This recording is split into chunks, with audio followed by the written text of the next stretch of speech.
Hello everyone and welcome to the channel Ambulance Classes Session. Today in this video we are going to discuss तृतीय आंग्ल मैसूर युद्ध। इससे पहले कि हम बात करें किसके बारे में, आंग्ल मैसूर युद्ध के विषय में, तो इससे पहले मैं आपको दो जो है आंग्ल मैसूर युद्ध जो है डिस्कस करवा चुकी हूँ। मैंने पहला आंग्ल मैसूर युद्ध आपको पढ़ाया था।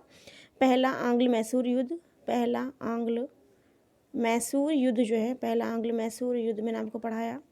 तो यदि उसकी बात करें पहले आंग्ल मैसूर युद्ध के विषय में, तो पहला आंग्ल मैसूर युद्ध जो है वो हुआ था, मैंने आपको बताया था 1767 टू कब हुआ था, 69 तक रहा था। उसके बाद में बात करें किसके बारे में, द्वितीय आंग्ल मैसूर युद्ध जो कि मैंने आपको बताया था संयुक्त रूप से लड़ा गया था। पहला जो आंग्ल मैसूर युद्ध हुआ था, मैंने आपको बताया था मराठा और क्या बोलते हैं उनका निज़ामों के, मराठा निज़ाम और एक साइड अंग्रेज़, ये तीन लोग थे संयुक्त रूप से, और दूसरी साइड थे हैदर अली। ठीक है। द्वितीय आंग्ल मैसूर युद्ध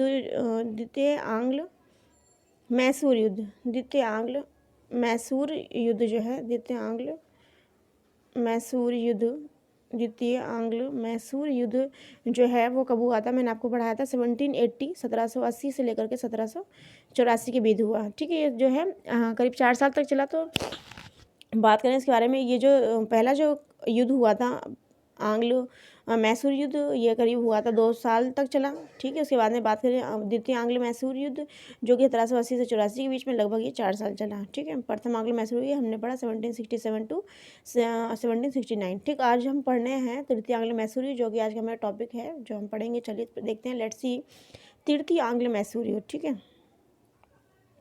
क्या लिखा हुआ है, तृतीय आंग्ल मैसूर युद्ध। थोड़ा सा मैं जूम कर लेती हूँ और समझेंगे, चलेंगे अपने पॉइंट्स पर, टॉपिक्स पर समझेंगे। तृतीय आंग्ल मैसूर युद्ध में क्या क्या रीजंस है जो तृतीय आंग्ल मैसूर युद्ध हुआ। ठीक है। क्या लिखा हुआ, तृतीय आंग्ल मैसूर युद्ध 1790 से लेकर 92 का समय है। टीपू मंगलोर, मैंने आपको बताया था द्वितीय आंग्ल मैसूर युद्ध जो हुआ था 1780-84 के दौरान ही, जो वो थे हैदर अली, उनको बहुत ज़्यादा अंग्रेज़ों के द्वारा घायल कर दिया गया था, जिसकी वजह से मंगलोर की संधि हुई थी। द्वितीय मैंने बताया था द्वितीय आंग्ल मैसूर युद्ध में, जबकि जिसकी वजह से उनके फादर की डेथ हो गई थी। हैदर अली को टीपू सुल्तान ने उसके बाद में शासन सत्ता संभाली थी, और कर्नाटक के जो है वो कौन बने थे, शासक बने थे। तो यहाँ पे लिखा तृतीय आंग्ल मैसूर युद्ध, जो कि अब फादर की डेथ हो चुकी, दूसरे जो आंग्ल मैसूर युद्ध सेकंड वाला, द्वितीय में कौन चलेंगे, उनके बेटे चलेंगे। लिखा हुआ टीपू सुल्तान मंगलोर की संधि, जो कि मैंने आपको बताया द्वितीय आंग्ल मैसूर युद्ध में हुई थी, से संतुष्ट नहीं थे। संधि तो मतलब हो गई थी, लेकिन वो संतुष्ट नहीं थे। फलस्वरूप उसने कुस्तुनतुनिया और फ्रांस में अपने दूत भेजकर उनसे सहायता मांगी। ये वही कुस्तुनतुनिया मैंने आपको बताया था, कुस्तुनतुनिया जो कि 1453 में 1453 में जो है ये वही कुस्तुनतुनिया है जिसने क्या बोलते हैं कि काफ़ी बड़े यूरोप में जो है अपना कब्ज़ा कर लिया था। इसमें कितने देश शामिल थे ये मुझे कभी ध्यान नहीं, 55 समथिंग देश शामिल हैं। तो वहाँ पर किसने कर लिया था, उस्मान ने कर लिया था। ठीक है। वो हमने पढ़ा था पहले। तो यही वही कुस्तुनतुनिया है। ठीक है। अगर आपने नहीं देखा तो प्रीवियस वीडियो में जाके आप देख सकते हैं, समझेंगे इसके विषय में। देखिए एक बार, हमने क्या पढ़ा, कुस्तुनतुनिया से इन्होंने मदद मांगी, किसने, टीपू सुल्तान, क्योंकि फादर की डेथ हो गई थी उनके। तो आगे लिखा हुआ, टीपू के समय लड़े तृतीय आंग्ल मैसूर युद्ध का कारण जो है अंग्रेज़ों ने इसी आधार पर तैयार किया। टीपू ने फ्रांसीसियों से अंग्रेज़ों के विरुद्ध गुप्त समझौता किया। मतलब इधर जो टीपू सुल्तान जो थे, उन्होंने अपनी सहायता मांगी, किससे, कुस्तुनतुनिया से मांगी, और दूसरी साइड जो अंग्रेज़ थे उन्होंने फ्रांसीसियों से जो है डीलिंग कर ली, समझौता कर लिया कि भाई तुम्हें हमारी मदद करना है, अगेंस्ट किसके, टीपू सुल्तान के।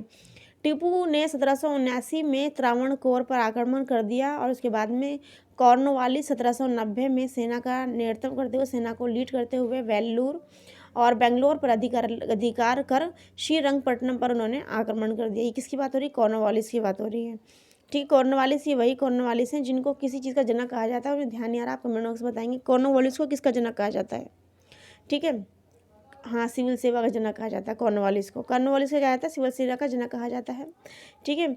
कॉर्नवालिस ने 1790 में सेना का नेतृत्व किया, लीड किया, और वेल्लूर और बेंगलोर पर अधिकार कर लिया, श्रीरंगपट्टनम पर अटैक कर दिया। अंग्रेजों ने पुनः हैदराबाद के निज़ाम और मराठों के सहयोग से श्रीरंगपट्टनम पर आक्रमण कर दिया। मतलब जो क्या बोलते हैं, निज़ाम और मराठा थे जो कि हैदर अली से मिले हुए थे। ठीक है। तो वो दोबारा से जाकर के मिल गए अंग्रेज़ों से, और इसकी अंग्रेज़ों से संयुक्त रूप से मिल गए, जिसकी वजह से अंग्रेज़, निज़ाम और मराठा ने संयुक्त रूप से मिलकर श्रीरंगपट्टनम पर अटैक कर दिया। 1792 में तत्कालीन गवर्नर, जिनका नाम था कॉर्नवालिस, ने टीपू के श्रीरंगपट्टनम स्थित किले को घेर कर उसे संधि के लिए मजबूर करा कि भाई घेर लिया, या तो फिर हमसे युद्ध करो या संधि करो, कि भाई तुम्हें संधि करना पड़ेगी, ठीक है। आगे लिखा हुआ, अंग्रेजों और टीपू के बीच मार्च 1792 में श्रीरंगपट्टनम की संधि संपन्न हुई।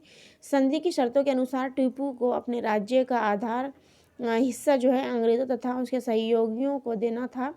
साथ ही युद्ध के हर जाने के रूप में 3 करोड़ रुपए भी अंग्रेजों को देने चाहिए। और इससे पहले मैंने आपको पढ़ाया था कि 2 करोड़ रुपए जो है जो कि अलीवर्दी खां, जो कि शुजाउद्दौला के कौन थे, नाना थे। तो शुजाउद्दौला के नाना यानी कि अलीवर्दी खां ने जब सरफराज से युद्ध किया था, बिहार में थे वो, और बंगाल में सूबेदार जो शासक था उस टाइम पर, सूबेदार कह लीजिए या शासक कह लीजिए, वो था सरफराज, जो कि किसका नाती था, वो नाती था फर्रुखसियर ने किसको भेजा था, मुर्शिद कुली खां के नाती था सरफराज, है ना। तो जब अलीवर्दी खां जो था उसने 2 करोड़ रुपए किसको दिया था, नवाबों को दिया था।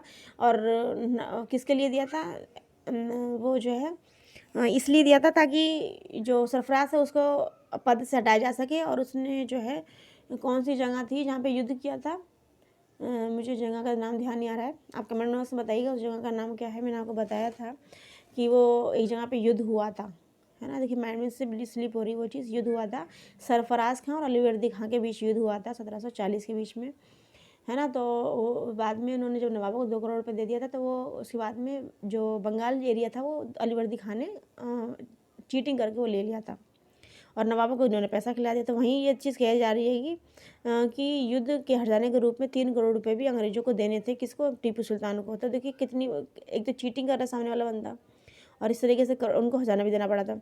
लिखा हुआ, हर्जाना ना देने तक अंग्रेजों ने टीपू के 2 पुत्रों को बंधक बनाकर रख लिया। इस संधि के अंतर्गत अंग्रेजों को 12 महल, डिंडीगुल और मालाबार मिला। तो देखिए अंग्रेजों को क्या क्या मिला, अंग्रेजों को मिला 12 महल, डिंडीगुल और मालाबार इस संधि के अंतर्गत मिला। मराठों ने तुंगभद्रा नाम की नदी के उत्तर का भाग और निज़ाम को पेन्नार और कृष्णा नदी के बीच का भाग मिला। मतलब निज़ामों को मिला, कि तभी तो उनके संग में लगे, तो मिला था, उन्हें पता था हम अंग्रेजों के साथ रहेंगे, कुछ भी मिलेगा, कहते हैं ना कि लड्डू फूटेगा चूर मिलेगी, तो वही चीज़ थी। तो जो कृष्णा नदी के बीच में का जो भाग था वो किसको मिला, निज़ामों को मिला। इसी संदर्भ में कॉर्नवालिस ने कहा कि हमने अपने मित्रों को शक्तिशाली बनाए बिना अपने शत्रु को पंगु कर दिया। शत्रु को पंगु कर दिया मतलब जो हम किसके बारे में बात यहाँ पे हो रही, पंगु किसको कहा गया, टीपू सुल्तान को कहा गया है। ये बात किसने बोली, कॉर्नवालिस ने बोली। मित्रों को शक्तिशाली बनाया, जो उनके मित्र थे, मतलब मित्र कौन थे, मराठा और निज़ाम, उनको मित्रों को शक्तिशाली बनाए बिना अपने शत्रु को पंगु कर दिया। तो आज की वीडियो में बस इतना, तब तक take care, bye bye, God bless you. मिलते हैं नेक्स्ट वीडियो में चतुर्थ आंग्ल मैसूर युद्ध में, ठीक है। 1792 यानी कि 1790-92 में हमने पढ़ा, 2 साल चल रहा तृतीय आंग्ल मैसूर युद्ध। अंग्रेज की वीडियो मस्त है, तब तक take care, bye bye, God bless you, thank you for watching and feedback me.